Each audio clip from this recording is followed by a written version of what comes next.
검찰이 이명박 전 대통령의 집사로 불리는 김백준 전 청와대 총무기획관과 김희중 전 제1부속실장, 김진모 전 민정 1비서관 등 3명이 당시 국정원으로부터 총 5억여 원의 불법 자금을 받은 정황을 포착했습니다. 검찰은 오늘 이들의 자택 등을 전격 압수수색했는데 수사가 이명박 정부 청와대를 정조준하고 있다는 분석이 나옵니다.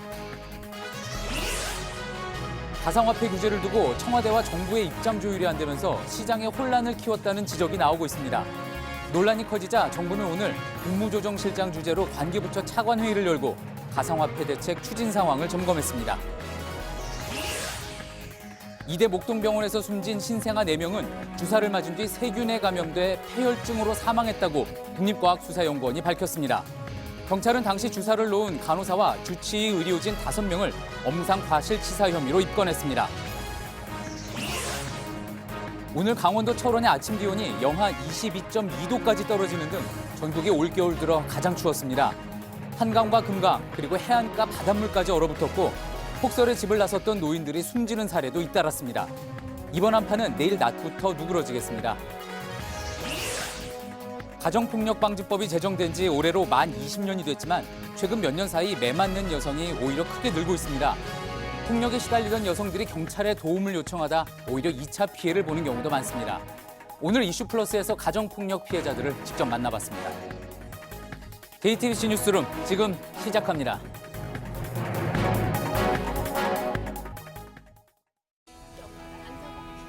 마스크가 필요 없는 세상으로. 내일을 바꾸는 현대 수소전기차. 이명박 정부 당시 청와대에서 근무한 이 전 대통령의 핵심 측근들이 수억 원대의 국정원 특수활동비를 받은 정황이 드러났습니다. 원세훈 씨가 국정원장으로 재직하던 시절 돈을 받은 사람은 이명박 전 대통령의 집사로도 불렸던 김백준 총무기획관을 비롯해 김희중 당시 대통령 제1부속실장, 김진모 민정 2비서관입니다. JTBC가 이명박 정부 국정원과 검찰을 취재한 결과 3명에게 전달된 액수는 모두 합해 5억여 원으로 전해졌습니다. 검찰은 원세훈 전 국정원장의 특수활동비 유용 혐의를 조사하던 과정에 전현직 직원들의 진술을 확보했습니다. 수억 원을 받은 혐의로 수사선상에 오른 인물들이 모두 이명박 정부 최고 실세이자 또 최측근이라는 점에서 향후 수사에 관심이 모아지고 있습니다. 서복현 기자의 단독 보도로 시작합니다. 국정원과 검찰은 김백준 전 총무기획관과 김희중 전 제1부속실장, 김진모 전 민정 2비서관이 개별적으로 국정원 특수활동비를 수수한 것으로 보고 있습니다. 현재까지 파악된 것만 3사람 모두 합해 5억여 원인 것으로 확인됐습니다. 원세훈 전 국정원장의 특활비 사적 유용 혐의를 조사하는 과정에서 포착된 금액입니다. 검찰은 억대의 금액이 건네진 단서가 나온 만큼 그 대가성에 주목하고 있습니다. 국정원이 편의를 봐달라는 청탁과 함께 뇌물을 건넨 것에 무게를 두고 있는 겁니다. 특히 3사람에게 전달됐다는 국정원 특활비의 사용처에 주목하고 있습니다. 김 전 기획관의 경우 이명박 전 대통령의 집사로 불리는 최측근입니다. 검찰은 3사람에 대한 소환 조사를 모두 마친 후에 이 전 대통령에 대한 수사로 확대할지 결정할 방침입니다. JTBC 서복현입니다. 앞서 보신 것처럼 검찰 수사 선상에 오른 이 3명, 국정원에서 5억 원을 나눠받은 걸로 파악이 되고 있습니다.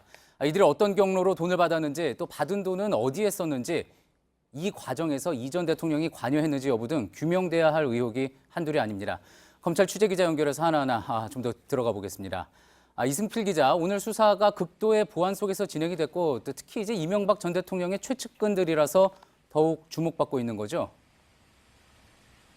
네, 그렇습니다. 먼저 김백준 전 청와대 총무기획관은 이 전 대통령의 이른바 집사로 불려왔습니다. 특히 이 전 대통령과 현대건설에서 함께 근무했던 인물로 이후 30년 이상을 함께 한 걸로 알려져 있습니다. 이 전 대통령과 김경준 씨의 BBK 투자금 반환 관련 미국 소송에서 이 전 대통령 측 법률 대리인을 맡기도 했습니다.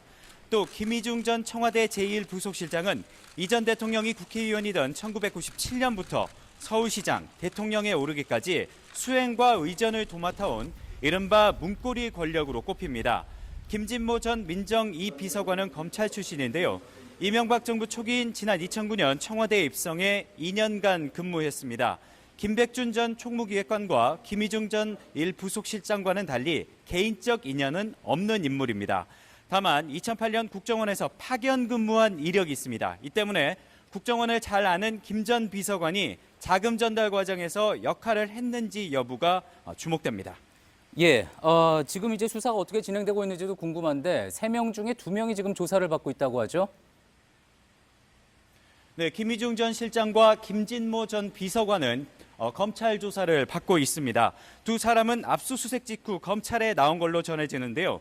검찰은 두 사람에게 국정원에서 돈을 받게 된 경위 등을 추궁하고 있는 것으로 알려졌습니다. 예, 앞서 이야기한 것처럼 김백준 비서관, 김희중 부속실장 모두 이명박 전 대통령의 최측근입니다. 그런 만큼 검찰 입장에서도 어느 정도의 수사가 진행이 됐다 판단해서 불렀을 거라는 그런 해석이 나오는 것 같은데 앞으로 수사가 어떻게 진행이 되겠습니까? 네, 검찰은 일단 이 사람들이 국정원에서 실제로 돈을 받았는지 여부를 확인할 예정입니다. 돈을 받았다면 어떤 목적으로 받았는지 확인해야 하는데 본인들이 사용한 것인지 아니면 윗선으로 전달한 것인지 등을 조사해야 합니다. 특히 검찰은 국정원에서 이들에게 돈이 전달된 과정도 어느 정도 확인한 걸로 알려졌는데요. 돈의 최종 목적지가 어디인지 찾아간다는 방침입니다. 예, 이렇게 조사를 받았다는 내용 전달이 됐을 텐데 혹시 이 전 대통령 측 입장도 취재가 됐습니까? 일단 이 전 대통령 측은 당시에는 국정원 돈을 가져와서 전용한다는 개념 자체가 없었다고 주장하고 있습니다. 청와대 총무나 민정라인 관계자들이 특활비와 관련해선 받은 게 없다는 겁니다. 그러면서 검찰이 무리하게 수사를 진행하고 있다며 더 이상 밀리고만 있기 힘든 상황이 됐다고도 했습니다. 하지만 검찰은 관계자들의 진술과 국정원 자료 등을 토대로 이들의 혐의를 입증해 나간다는 방침입니다. 예, 지금까지 사회부 이승필 기자였습니다. 국가정보원으로부터 36억 5천만 원의 특수활동비를 상납받은 혐의로 추가 기소된 박근혜 전 대통령의 재산 일부를 법원이 동결하기로 했습니다. 이에 따라 박 전 대통령은 28억 원 상당의 서울 내곡동 자택과 유영하 변호사에게 맡긴 수표 30억 원은 확정 판결이 나오기 전까지 처분할 수 없게 됩니다. 앞서 검찰은 박 전 대통령이 국정원에서 받은 돈이 국고 손실에 해당한다며 추징 보전 명령을 법원에 청구했습니다. 예, 어제 박상기 법무장관이 가상화폐 거래소 폐지 입법을 추진하겠다고 말하면서 거래 시장이 요동쳤습니다. 법으로 거래 자체를 금지하겠다는 건데 그러자 가상화폐 가격이 급락했고 청와대는 어제 저녁 이건 확정된 사안이 아니라면서 긴급 진화했습니다. 장관의 발언을 7시간 만에 청와대가 뒤집은 거죠. 청와대는 오늘도 법무부 발표가 조율된 게 아니라고 강조를 했습니다. 박 장관이 관계부처 협의 없이 입장을 밝혔다는 건데요. 협의를 했어도 또 안 했어도 모두 문제가 될 수 있는 상황입니다. 정부는 오늘 관계부처 회의를 열고 후속 대책 마련에 나섰습니다. 관련된 보도를 계속 보내드릴 텐데 먼저 정재윤 기자의 보도입니다. 청와대는 어제 박상기 법무부 장관의 가상화폐 거래소 폐쇄 발언이 사전에 조율된 게 아니라고 밝혔습니다. 청와대 관계자는 박 장관이 서둘러서 얘기한 것이라며 각 부처가 바라보는 시선이 다르기 때문에 박 장관은 가상화폐 투자에 투기적 요소가 있다고 보는 법무부 입장에서 이야기한 것이라고 말했습니다. 거래소 폐쇄 법제안은 정부가 내놓을 수 있는 가장 강력한 조치입니다. 후폭풍은 물론 법적인 논란도 제기될 수 있는 발언입니다. 그런데 법무부 등 관련 부처가 가상화폐 거래에 대한 대책 마련에 본격적으로 나선 건 청와대의 주문에 따른 겁니다. 청와대는 그동안 가상화폐 투자 과열 문제에 대해 지속적으로 우려의 신호를 보내왔던 겁니다. 지난달에는 문재인 대통령이 직접 가상화폐와 관련해 현 상황을 엄중하게 인식하고 있다며 불법 행위에 대해서는 엄정하게 관리하고 필요한 대책을 마련하라고 주문한 바 있습니다. 결국 대통령 지시에 따라 대책 마련이 시작됐는데 해당 부처 장관은 청와대와 조율도 없이 강력한 규제 조치를 발표한 셈입니다. 때문에 어제의 극단적인 혼란에 대해서는 사전 조율을 했든 그렇지 않든 청와대가 책임을 피할 수 없는 부분입니다. 하지만 청와대는 오늘 이 문제에 대해 해당 부처가 알아서 할 일이라며 별도의 입장을 내지 않았습니다. JTBC 정재윤입니다. 예, 이처럼 정부가 한 발 물러섰지만 그렇다고 시장의 과열을 방치하기도 어려운 상황입니다. JTBC의 취재 결과 금융당국은 은행들이 기존의 가상화폐 거래소에 내줬던 입출금 계좌에 문제가 많다고 판단해 사용을 중단시키는 방안을 검토하고 있습니다.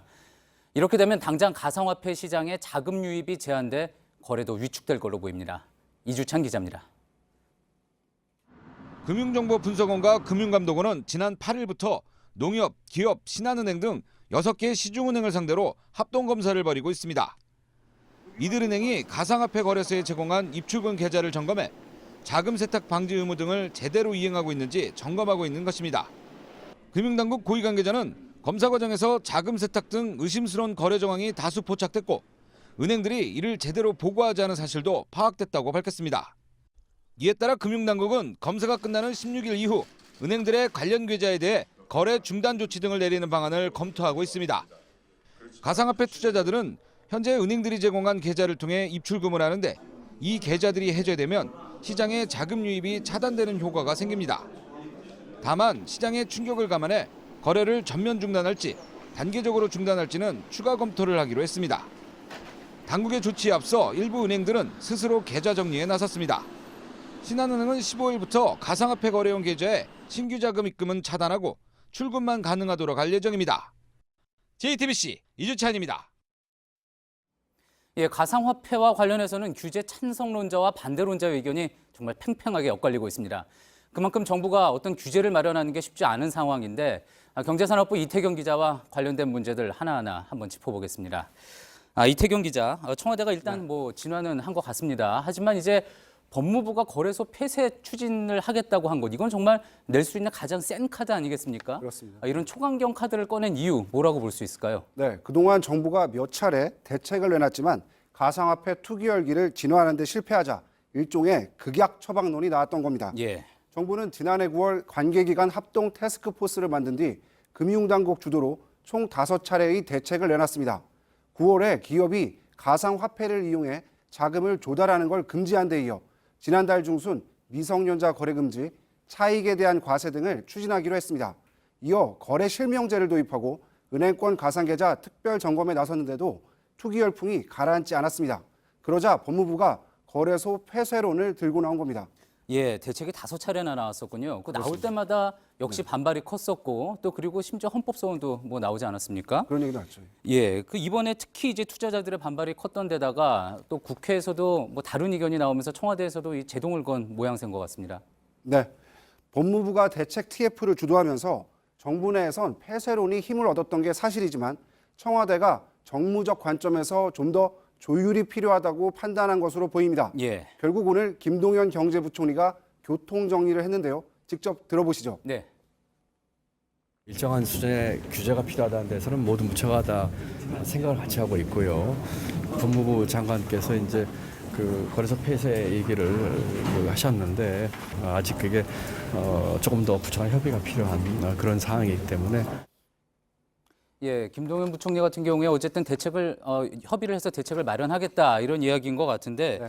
이게 쉽지는 않을 것 같습니다. 사실 이 가상화폐 열풍 우리나라만의 현상은 아니고 전 세계적으로 불고 있지 않습니까? 그렇습니다.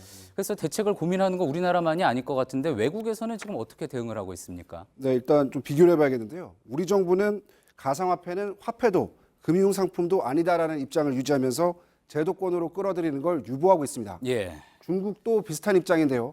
중국은 가상화폐 투기가 과열되자 지난해 9월 투자자가 가상화폐 거래소에서 위안화로 인출하는 걸 막았습니다. 반면 일본은 지난해 4월 자금결제법을 개정해 사실상 가상화폐를 제도권으로 끌어들였습니다. 다만 정부가 승인한 가상화폐 거래소만 영업을 할 수 있도록 했고 보안 규제도 강화했습니다. 미국도 가상화폐를 금융상품으로 규정해 선물거래용 상품 출시를 허용했습니다. 예, 우리 정부는 일단 가상화폐는 화폐도 금융상품도 아니다 이런 입장이라고 이태경 기자가 이야기를 했는데 그렇습니다. 지금 보니까 그러면 일본은 화폐로 보고 있고 미국은 상품으로 간주하고 있고 이렇게 해석을 할 일본은 수 화폐로 있겠군요. 보진 않고 예. 단지 제도권에서 규제를 하고 있는 겁니다. 아, 예. 예. 자, 어쨌든 이렇게 가상화폐를 어떻게 보느냐에 따라서 이에 대한 정책도 달라지는 것 같은데 앞으로 우리 정부 대책 어떻게 될 거라고 한번 전망을 해볼 수 있겠습니까? 네, 거래소 폐쇄로는 일단 주춤할 전망입니다. 하지만 규제 무풍지대로 시장을 방치해두기도 어려운 상황입니다. 과열도 과열이지만 가상화폐를 이용한 자금 세탁이나 불법 자금 은닉 등의 위험도 갈수록 커지고 있기 때문입니다. 예. 우선은 앞서 보도해드린 것처럼 금융당국이 거래소로 자금이 흘러가는 통로인 은행 계좌를 규제해 문제의 소지를 줄일 것으로 보입니다. 이 과정에서 상당수 계좌가 차단되면서 과열도 다소 진정이 될 것이란 기대입니다. 그러면 거래소 폐쇄까지는 아니더라도 거래를 어느 정도 줄이는, 차단할 수 있는 그런 효과가 있겠군요. 그렇습니다. 예. 네. 하지만 그럼에도 오프라인 거래 등으로 투기가 진정되지 않는다면 거래소 폐쇄론이 다시 부상할 수 있습니다. 예. 다만 국회 통과를 장담할 수 없는 데다 또 폐쇄하더라도 해외 거래소를 통한 거래는 할 수 있기 때문에 투기 근절에는 한계가 있다는 지적입니다. 이 때문에 땜질 대책 대신 정부와 국회가 가상화폐의 개념부터 정립하고 그에 맞는 규제 방향을 잡아가야 한다는 목소리가 커지고 있습니다. 예, 잘 들었습니다. 지금까지 경제산업부 이태경 기자였습니다. 예, 다음 소식입니다. 오늘 국민의당은 바른정당과의 통합을 의결할 전당대회 준비에 들어갔습니다. 이를 위해 당무위원회를 열었는데 통합 찬성파와 반대파 간의 막말과 고성, 심지어 몸싸움으로 말 그대로 아수라장이었습니다. 류정화 기자입니다. 당무위가 열리는 국회 내 회의장. 회의 공개 여부를 두고 이미 문 밖에서 고성과 몸싸움이 벌어졌습니다.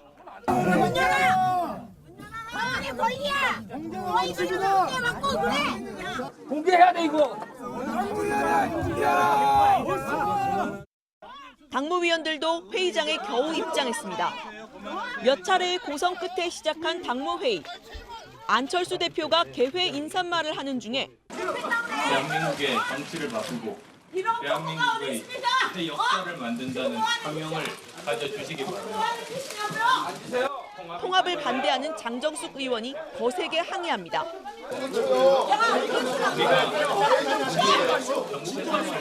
너댓 명으로 시작된 고성과 몸싸움은 이내 수십 명으로 불어나고 나도 봐요 어떻게 하냐 보게.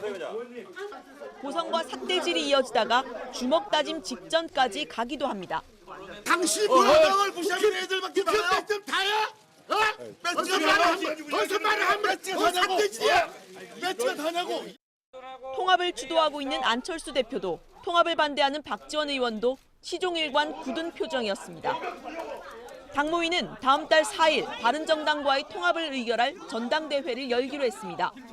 통합을 반대하는 의원들은 전당대회를 결사 저지하고 별도의 신당을 창당하겠다고 했습니다. JTBC 류정화입니다. 지난달 이대 목동병원에서 숨진 신생아 4명의 사인이 오늘 발표됐습니다. 감염으로 인한 폐혈증이 원인으로 지목됐습니다. 의료진의 과실에 무게가 실립니다. 서효정 기자입니다. 사망 전날 중환자실 신생아 16명 가운데 5명이 같은 영양제 주사를 맞았습니다. 이 가운데 4명이 다음 날 저녁 9시 반쯤부터 80분 안에 잇따라 숨졌습니다. 국과수는 신생아들 사망 원인으로 시트로박터 푸른디균 감염에 따른 폐혈증으로 추정된다고 밝혔습니다. 시트로박터 푸른디균은 성인의 장 속에서 발견되는 세균인데 항생제에 내성이 있어 성인에게도 치명적일 수 있는 균입니다. 경찰은 주사제를 개봉하거나 주사하는 과정에서 이 세균에 감염됐을 가능성이 높다고 추정했습니다. 개봉한 주사제는 2도에서 7도 사이의 저온에 보관해야 하는데 당시 상온에서 보관한 정황도 확보했습니다. 결국 의료진 과실에 무게가 실리는 겁니다. 다만 국과수는 그동안 사망 원인 가운데 하나로 거론된 로타바이러스 감염은 사망과 관련성이 떨어지는 걸로 봤습니다. 경찰은 감염 관리를 제대로 못한 혐의를 적용해 오는 16일 주치의 조수진 교수를 피의자 신분으로 소환합니다. 또 당직 의사와 간호사 등 의료진 5명도 업무상 과실치사 혐의로 입건할 예정입니다. JTBC 서효정입니다. 네, 경찰은 의료진의 과실 여부를 조사하고 있습니다. 사건이 있기 전부터 신생아 중환자실 관리에 문제가 있었다고 보고 있습니다. 유족들은 우연한 사고가 아니라 인재라고 주장합니다. 이한길 기자입니다. 숨진 4명의 아이들은 온몸으로 이상 신호를 보냈습니다. 심장 박동이 갑자기 빨라지고 체온이 오르고 산소 포화도까지 급격하게 떨어졌습니다.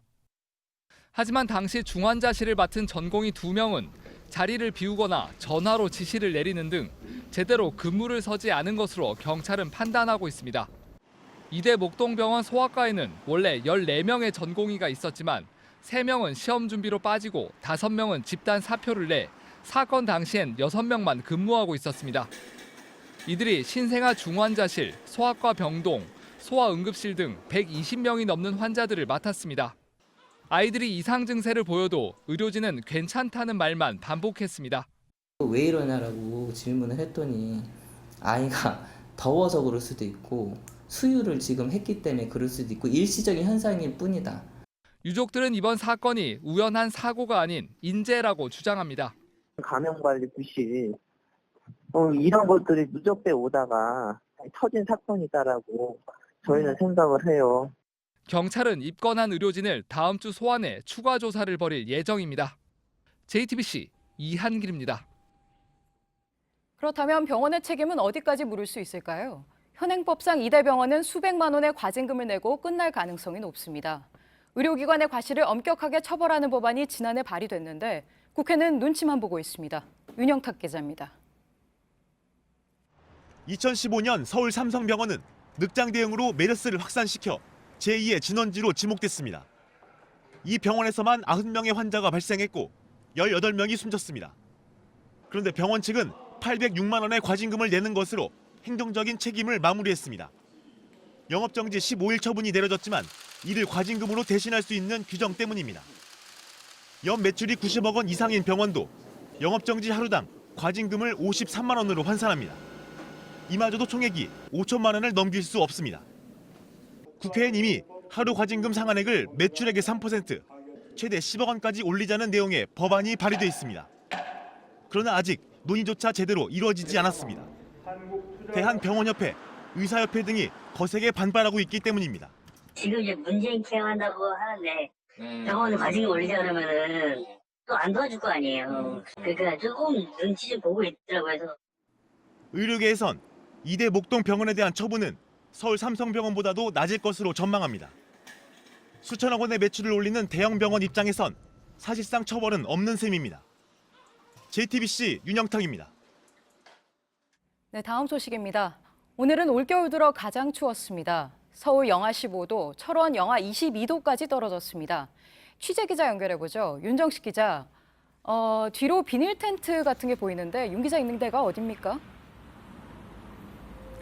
네, 저는 지금 서울 서초 반포 고속버스 터미널 앞에 나와 있습니다.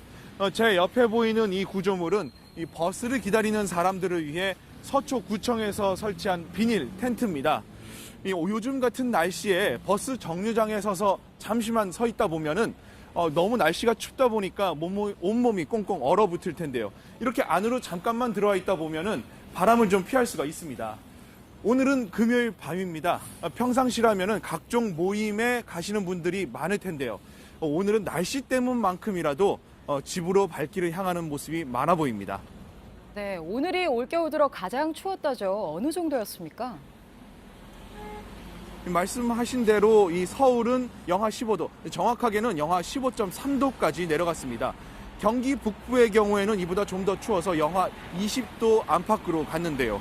강원도 철원의 경우 영하 22.2도까지 내려갔습니다. 그러다 보니 서울 한강 반포대교 부근과 한강의 지천이죠. 이 안양천 그리고 충남의 금강이 얼어붙었습니다. 어느 점이 강보다는 좀 더 낮은 바다까지도 얼어붙었습니다. 오늘 오전 충남 서산과 태안 사이 가로림만의 경우 두께 10에서 20cm의 얼음이 얼면서 선박들이 폭우에 갇혔습니다. 또 인천 앞바다도 얼음이 언 모습이 목격이 됐습니다. 또 한 시청자분이 저희 JTBC에 제보해 주신 영상이 있는데요. 경기도 수원의 한 컨테이너 창고 화장실입니다. 이 세면대에 물을 켰더니 물이 떨어지면서 바로 얼어버리는 모습이 목격이 됐습니다. 이 때문에 전국적으로 수도 계량기가 동파됐다는 신고도 계속 이어졌습니다. 네, 수돗물을 켜자마자 물이 바로 얼어버리는 모습이 굉장히 춥게 느껴지는데 한파가 이렇게 계속되다 보니까 인명피해도 있었죠?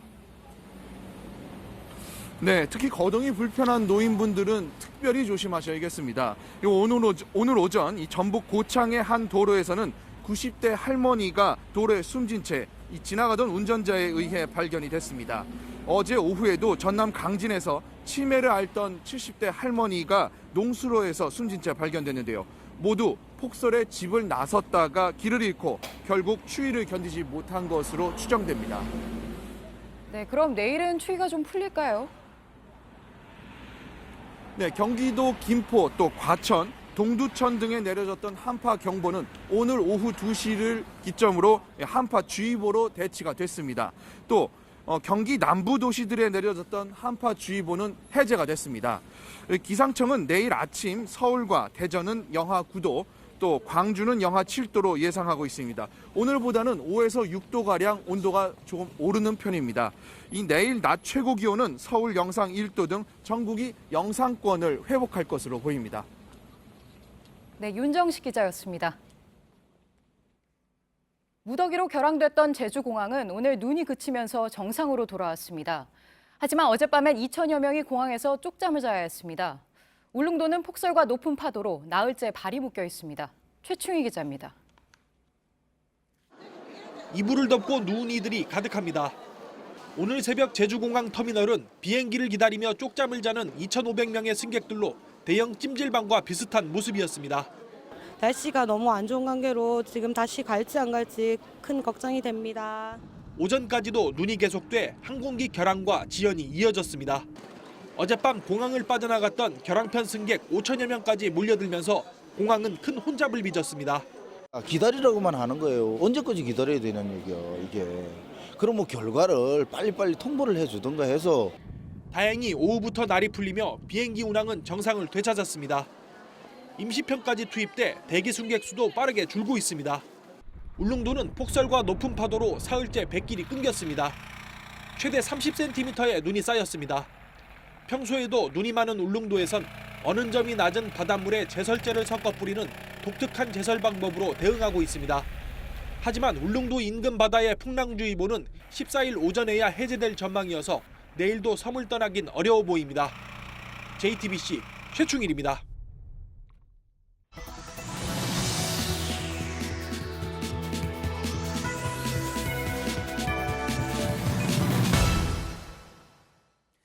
아내를 아이들 앞에서 상습적으로 때리던 남편이 급기야 보는 앞에서 아이에게 엄마 욕까지 하게 시켰다는 어느 가정의 이야기. 가정폭력방지법이 제정된 지 20년이 된 한국에서 실제 벌어진 일입니다. 네, 법이 제정됐지만 매맞는 아내들은 줄지 않고 있습니다. 경찰에 도움을 요청해도 2차 피해를 입는 경우가 많습니다. 최수연, 강희연 두 기자가 차례로 전합니다. 진짜 죽일 거니까 너하고 가서. 워낙에 존재 가치가. 7살 딸 앞에 서였습니다.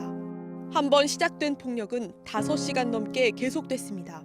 11시에 시작해서 4시까지 맞았어요. 이마에서 뭐 피가 줄줄줄줄 나더라고요. 차마 소파에 앉은 딸을 쳐다볼 수 없었습니다. 엄마를 바라보던 딸은 울다 잠들었습니다. 아내를 때리던 남편은 아들에게 엄마 욕을 하게 했습니다. 맞지 않으려면 따라야 했습니다. 엄마는 삶의 이유를 잃었습니다. 약을 조금씩 받았어요. 나만 죽으면 너무 다 편할 것 같은. 피해자들의 이야기는 비슷했습니다.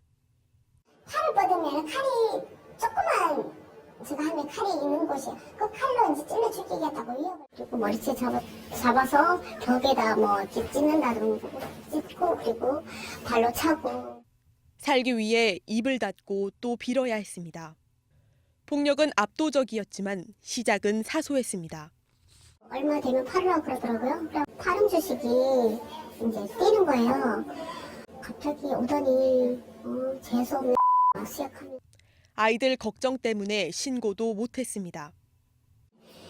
자기가 깜빵 들어가면은 네가 애들 먹여 살릴 수 있냐. 진짜 막막한 거예요. 학교로. 가정폭력 방지법이 만들어진 지 20년이 됐지만 폭력은 갈수록 늘고 있습니다. 가정폭력 사범은 4년 사이 17배 정도가 됐습니다. 도움을 요청하는 여성 수도 5년 사이 2배가량이 됐습니다. 드러나지 않는 가정폭력 범죄는 더 많다는 게 전문가들 분석입니다. JTBC 최수연입니다. 가정사니까 둘이 알아서 해결을 해라. 얼마 되지도 않네요. 처음으로 살으세요. 이혼 소송할 때 유리한 증거로 쓰려고. 가정폭력 피해자들은 어렵게 신고한 뒤 더 힘든 일을 겪었다고 입을 모읍니다. 한 피해자는 경찰서에서 진술하는 내내 죄인 같았다고 토로합니다. 존중받지 못하는 그런 삶을 살고 있는데 그래서 그렇게 이런 곳에서도 내가 존중받지 못하는구나. 경찰은 일반 사건처럼 명확한 증거를 요구했습니다. 하지만 내놓을 건 맞은 자국뿐이었습니다. 증인 있냐고 증거도 없이 이렇게 고소를 하면 오히려 무고죄로. 이런 과정을 겪으면서 피해자들은 도움받을 곳이 없다는 고립감에 빠졌습니다. 가정폭력 검거 수는 매년 늘지만 구속에 이르는 경우는 1% 정도입니다. 피해자 절반 이상이 신고 뒤에 제대로 법적 조치를 받지 못했습니다. 폭행을 당하다 몰래 경찰을 부르는 긴급 호출 버튼을 누르자 확인 전화가 오는 경우도 있었습니다. 신고 전화하신 거 맞냐고, 출동해도 되냐고 그렇게 얘기를 한 거예요. 근데 제가 만약에 남편이 받았으면. 폭력을 피해 들어간 쉼터에 남편이 찾아와도 격리 조치는 없었습니다. 지금 저 사람 만나는 거 그냥 3개월 동안 자기 자녀 못 봤으니까 자녀 보고 싶다 이거예요. 어렵게 냈던 목소리를 외면당한 피해자들은 다시 폭력을 홀로 견딜 수밖에 없습니다. JTBC 강희연입니다. 예, 저희 JTBC는 부산대병원 교수들의 전공의 상습 폭행과 또 대리수술 의혹을 몇 차례 전해드렸습니다. 수사를 해온 경찰은 오늘 관련 교수 3명을 검찰에 송치했습니다. 그런데 최근 병원 측은 대리수술을 시킨 교수를 다시 요직에 앉혔습니다. 환자들이 원한다는 이유였습니다. 구석찬 기자의 보도입니다. 부산대병원의 한 의료센터입니다. 신경외과와 정형외과 등 6개 과 11명의 교수진으로 통합 진료 시스템을 구성했습니다. 그런데 병원 측은 지난달 센터장에 이모 교수를 임명했습니다. 당시 이 교수는 후배 신모 교수에게 9달 동안 23차례나 대리 수술을 시킨 혐의로 경찰 조사를 받고 있었습니다. 환자들은 정 교수이자 명의로 이름난 이 교수가 수술을 한 것으로 알고 1,420만 원의 특진비를 냈습니다. 이 때문에 병원 직원들조차 반발이 거셉니다.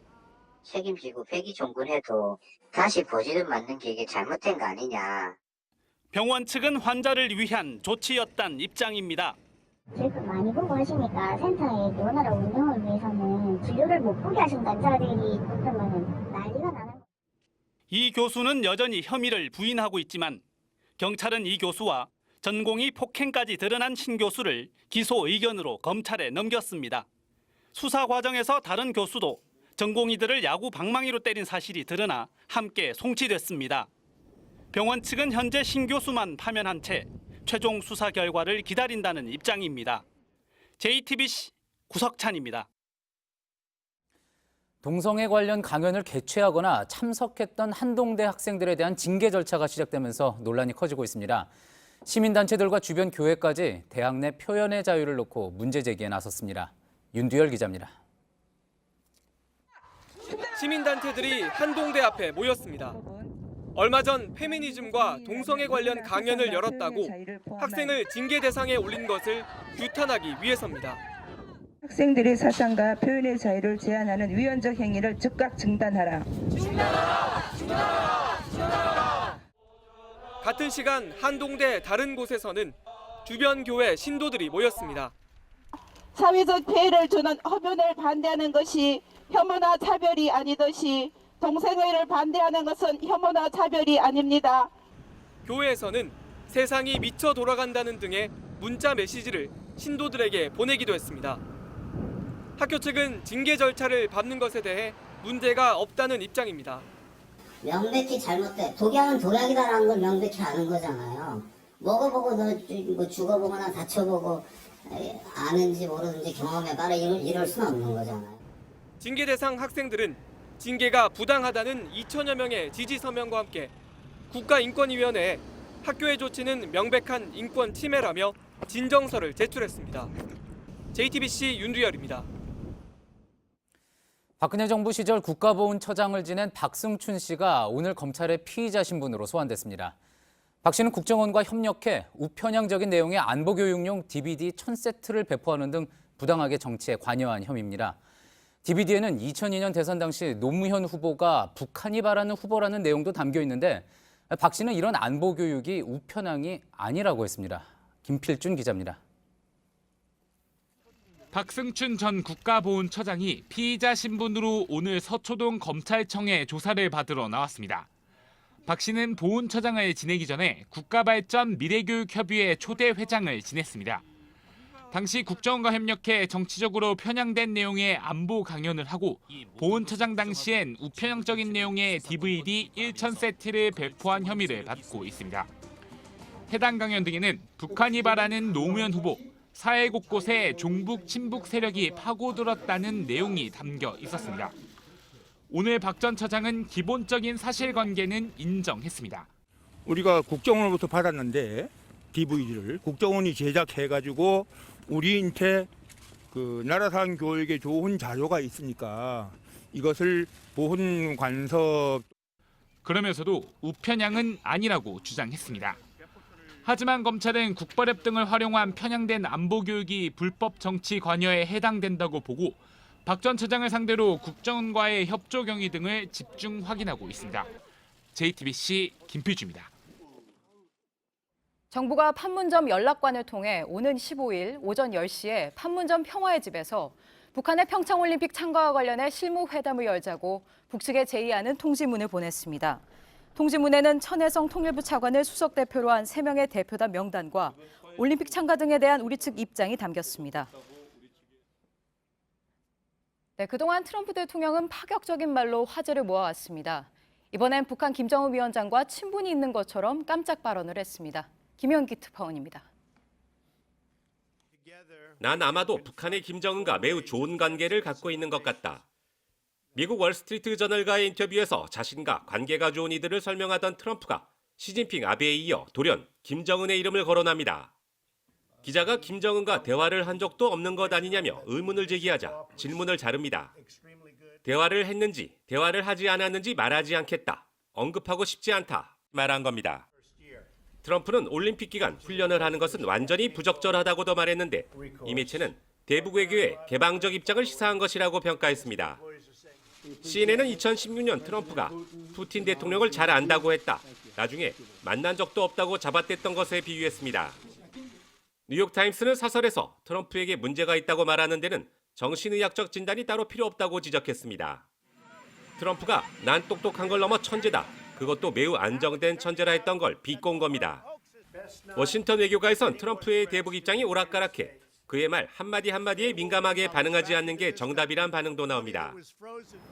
오는 16일 캐나다 밴쿠버에서 열리는 한미일 등 16개국 외교장관 회담에서 향후 북핵 해법에 큰 가닥이 잡힐 것으로 예상됩니다. 워싱턴에서 JTBC 김현기입니다. 아베 일본 총리가 위안부 합의에 대한 한국의 입장을 수용할 수 없다고 공개적으로 밝혔습니다. 문재인 대통령과 강경화 장관의 발표 이후 아베 총리가 자신의 목소리로 반발한 건 처음입니다. 백종훈 기자입니다. 아베 일본 총리가 관저에서 취재진과 만났습니다. 아베 총리는 작심한 듯 한국의 위안부 관련 새 방침을 수용할 수 없다고 했습니다. 日韓合意は国と国との約束です。これを守ることは国際的かつ普遍的な原則。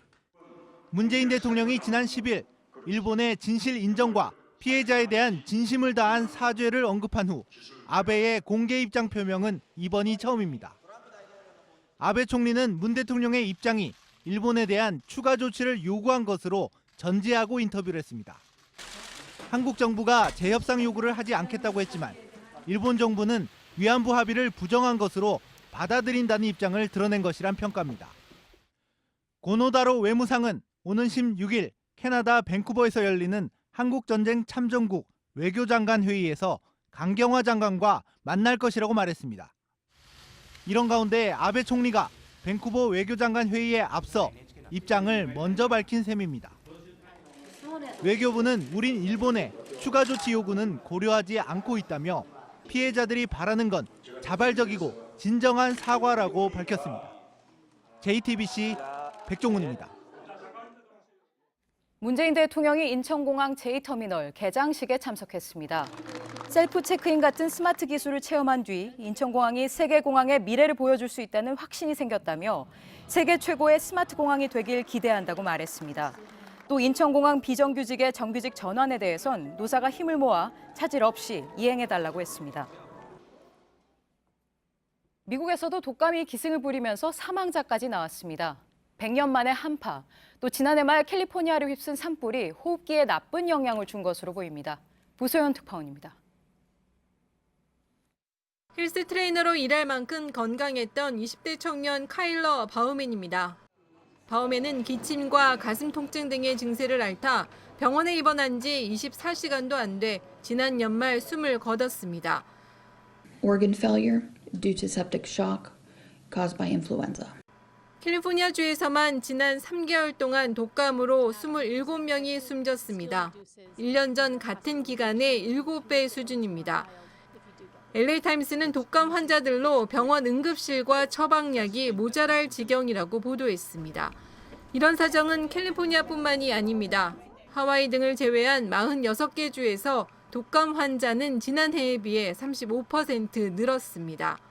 Some have high fever, some are scared, there's having trouble breathing, they have. 미 당국은 전역에 불어닥친 100년 만의 한파가 면역력을 떨어뜨렸기 때문으로 보고 있습니다. 산사태로 20명 가까이 숨진 캘리포니아주에선 대형 산불이 호흡기에 준 영향이 큰 것으로 분석되고 있습니다.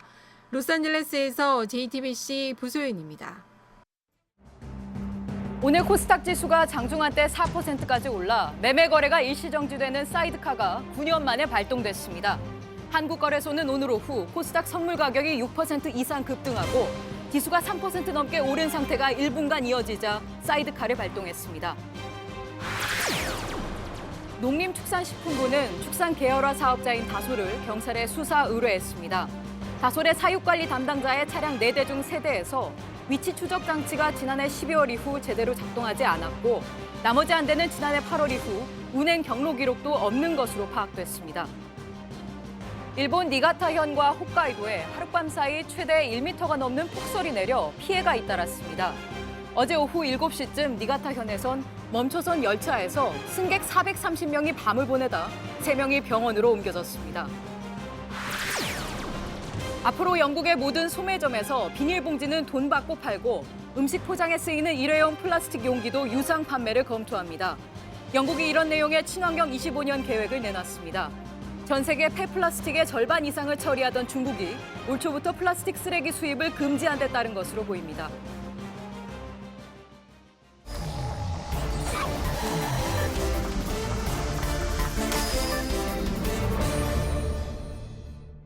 예, 금요일 비하인드 뉴스 김혜미 기자가 나와 있습니다. 김혜미 기자, 첫 번째 키워드는 뭔가요? 네, 첫 번째 키워드 박승춘의 입입니다. 예, 저희 조금 전에도 보도해 드렸는데 네. 오늘 이제 소환 조사를 받았죠. 예. 네, 오늘 검찰에 출석한 박승춘 전 국가보훈처장이 마침내 국정원이란 이름을 입에서 꺼냈습니다. 예. 과거에는 한 번도 그 국가보훈처가 배포한 이른바 안보교육용 DVD가 국정원 제공이다 이런 이야기를 하지 않았습니다. 예. 과거 영상을 한번 보시죠. 예. 문제의 DVD 지난번에 민간으로부터 후원받아서 제작했다 이렇게 말씀하셨죠? 예, 협찬받았다고 말씀드렸습니다. 예. 협찬받은 데가? 그건 제가 밝히기 어렵다고 여러 번 말씀드렸습니다. 예. 예, 그러니까 이제 민간으로부터 협찬받았다 이렇게 얘기했는데 결국은 국정원이었다는 거잖아요. 국정원은 민간이 아닐 텐데요. 네, 그렇습니다. 사실 이 영상 외에도요, 국회에서 2012년부터 정말 수년간 수차례 물었는데 그때마다 답이 약간은 달랐습니다. 예. 하지만 이제 큰 틀에서는 익명의 기부자로부터 협찬받았다 이렇게 얘기를 해왔었는데요. 국정원 개혁위에서는 이게 좀 위증 소지가 있다 이렇게 판단을 내렸습니다. 이건 뭐 사실상 거짓말을 했다고 해도 뭐 과언이 아닐 것 같은데 박승춘 전 처장 국회에서 워낙에 이것 말고도 여러 가지 돌출 발언이 많았잖아요. 네, 그렇습니다. 국회에 출석할 때마다 태도 논란이 있었는데요. 예전에 그 국회가 해임을 하고 싶어도 예. 그 국회에서 국무위원이 아니기 때문에 해임 건의가 안 된다라는 박지원 의원의 말에 대해서 예. 웃다가 지적을 받기도 했었습니다. 당시의 영상을 한번 보시죠. 예. 우리 민주당에서 네. 해임을 건의하는데 네. 국무위원이 아니잖아요. 보훈처장은. 예, 아닙니다. 예. 그래서 방법이 없다 이거죠. 웃지 마라! 네, 굉장히 화가 난 예, 모습인데요. 기억납니다. 예, 국민의당 박지원 의원은 그래서 오늘 자신의 페이스북에 이렇게 전했습니다. 비리 혐의로 박승춘 전 보훈처장이 조사를 받는다는 낭보라고 하면서 예. 박 전 처장에 대해서 적폐 중에 최고 적폐청산 대상자다 이렇게 얘기를 했고요. 그리고 자신의 질책에 대해서 웃으며 넘겼던 능구렁이다 이런 예. 표현까지 썼습니다. 약간의 뭐 어떻게 보면 뒤끝이 있는 그런 이야기를 남긴 거네요. 네. 오늘 어쨌든 뭐 피의자 신분으로 조사를 받았습니다. 이 검찰 출석을 했는데 그때도 약간의 또 해프닝이 있었다고 하죠. 네, 그렇습니다. 오늘 박 전 처장이 출석을 하면서요. 굉장히 큰 가방을 들고 나왔는데요. 예. 멀리서 걸어오다가 이제 방송 카메라들이 앞에 이렇게 있으니까 그걸 보고는 본인도 좀 큰 가방이 민망했는지 지금 화면에 나오고 있는 저 화면이군요. 네, 그렇습니다. 가방이군요. 멈칫했습니다. 그러면서 옆에 있던 기자를 불러가지고요. 이 짐 좀 들어달라고 이렇게 말을 했습니다. 옆에 가방을 받아준 사람이 기자입니까? 네, 그렇습니다. 예. 그래서 어떻게 보면 상당히 뭐 여유 있는 모습인 것 같기도 한데 그 안에 뭐가 들어있는지 혹시 취재가 됐습니까? 제가 여러 방향으로 취재를 했는데 결국에 알아내지 못했습니다. 예. 짐을 싸서 나온 건지 아니면 아마도 본인의 혐의를 소명하기 위한 관련 자료들이 예. 한 보따리 들어있었던 건 아닌가 이렇게 추측을 해봅니다. 예, 그동안 많은 인사들이 이제 검찰에 소환되고 또 조사를 받았는데 저렇게 큰 가방 들고 오는 경우는 네, 상당히 이례적인 것 예, 같군요. 그렇습니다. 예, 두 번째 키워드 한번 볼까요? 네, 두 번째 키워드는 비트코인 벼락치기입니다. 예, 비트코인 이야기도 오늘 많이 나왔는데 뜨거운 네. 감자죠. 그렇습니다. 사실 말씀하셨던 것처럼 이 가상화폐가 문제가 되고 논란이 됐던 건 꽤 오래 전입니다. 그런데 그간 국회는 이 부분에 대해서 대책에 손을 놓고 있다가 이제 어제 법무부 발표로 여론이 크게 출렁이자 오늘에서야 이제 부랴부랴 한마디씩 했습니다. 예. 각 정당에서 뭐라고 했냐면요. 이제 민주당 우원식 원내대표는 이른 시일 안에 당내 입장을 정리할 것이다. 그러니까 아직 정리가 안 됐다는 얘기겠죠. 그리고 예. 김성태 대표는 법무부와 청와대가 롤러코스터 도박장을 만들어놨다면서 이 청와대에 탓을 했습니다. 상당히 비판적인 각오로 이야기를 한 거군요. 네, 그리고 안철수 대표는 부작용을 최대한 줄여야 한다 이런 원론적인 답변을 내놨습니다. 예, 법무부와 청와대 탓, 뭐 물론 피해갈 수는 없겠지만 입법권이 있는 국회 입장에서도 이번 논란에 대해서 뭐 남이야기 하듯이 하기는 힘들 것 같은데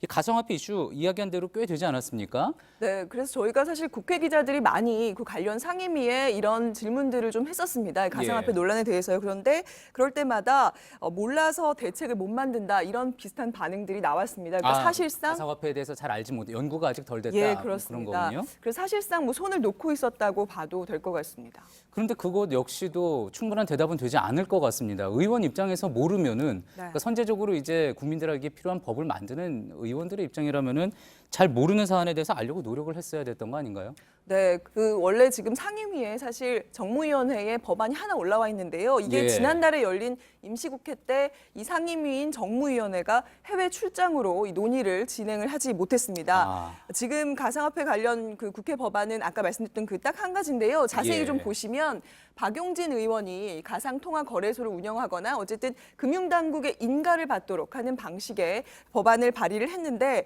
사실 어제 법무부가 발표했던 그 거래소 폐지안과는 좀 방향에 있어서 좀 차이가 있는 법안입니다. 예. 그래서 뭐 국회에서 뒤늦게나마 어쨌든 대책을 마련하겠다라고 해놓는데요. 말씀드렸던 것처럼 굉장히 복잡한 내용이 많아서 설익은 대책이 나오지 않을까 하는 우려도 있습니다. 예, 제 기억에도 가상화폐 문제가 본격적으로 이제 방송에서 또 보도로 제기가 됐던 게 작년 여름쯤이었던 것 같습니다. 그런데 이제 와서 이렇게 대책을 부랴부랴 마련하는 모습, 어떤 대책이 나온다고 하더라도 좀 늦었다는 비판은 피하기 힘들 것 같은 그런 생각이 듭니다. 정치부 김혜미 기자였습니다. 네, 끝으로 날씨입니다. 이번 주 계속된 한파는 내일 낮부터 풀리겠습니다. 내일은 낮 기온이 서울 2도 등 전국이 영상권을 보이겠습니다. 예, 오늘은 밤샘 토론이 있는 날입니다. 남북 평창 넘어 평화로 가나라는 주제로 진행이 됩니다. 그리고 또 뉴스가 끝난 뒤에는 페이스북과 유튜브를 통해 소셜 라이브 프라이데이가 이어집니다. 오늘 가상화폐 뉴스 많이 전해드렸는데 가상화폐가 뭐고 또 지금 무엇이 쟁점인지 경제부 기자들과 함께 조목조목 짚어드리도록 하겠습니다. 네, 저희가 준비한 소식은 여기까지입니다. 시청해주신 여러분 고맙습니다.